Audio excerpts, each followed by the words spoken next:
Cantwell. Thank you, Madam Chair, and thank you, Mr.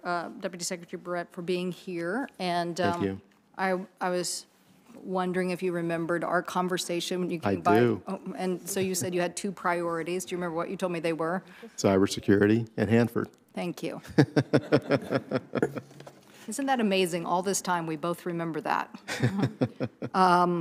I want to go back to Hanford for a second. Well, first let me laud my colleagues. My colleagues, the chair, Chair Murkowski and Ranking Member Manchin are still working on our energy bill, but very robust provisions in there for DOE to play a major role in cybersecurity, and we just hope that you will help make that a reality. We think we have an education shortage issue, and we think that DOE could play a very big role here, and obviously the committee has many other issues, but I hope that they're successful in dealing with that. And DOE playing a more major role. Just in talking to our colleagues, I think there's practically every committee here in Congress has had some hearing on cybersecurity. But when they get right down to it, they realize, oh, wait, it's the grid and the grid and the grid. So I really do believe that DOE has to play a more robust role here in a leadership way. So hopefully you can do that. Let me ask you about Hanford, since we both remember that was a big priority.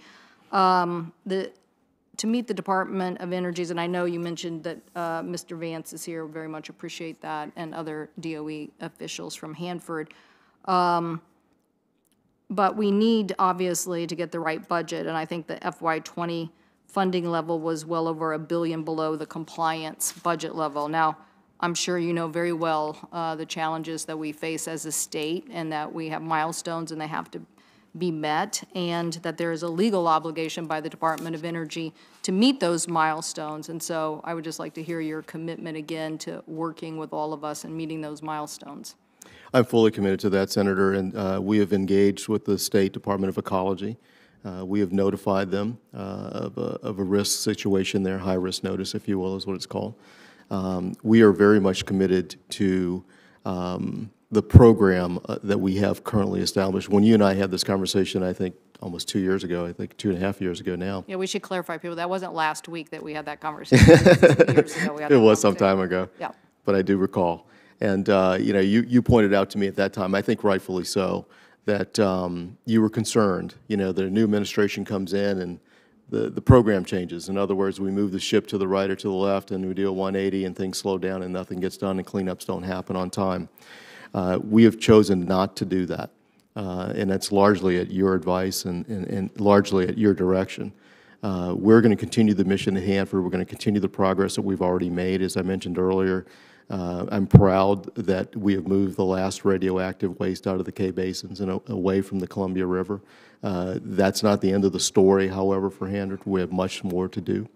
I'm working closely with the contractors there. We're bringing some, I hope, business discipline to some of their operations so that we can speed up these cleanup efforts. But I want to assure you, give you my commitment that I'm firmly committed to this cleanup operation. It is the highest, one of the highest priorities, I should say. It's the highest within the EM program.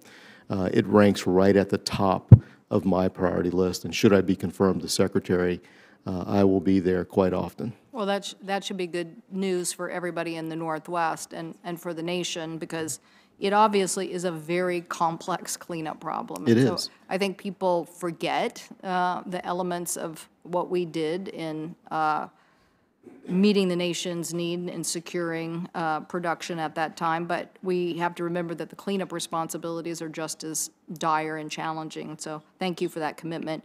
The Hammer Federal Training Facility provides really great, exceptional work for our workforce who are committed to making sure that there is a safe procedural process at Hanford. Are you committed to continuing working with Hanford and the Hammer facility?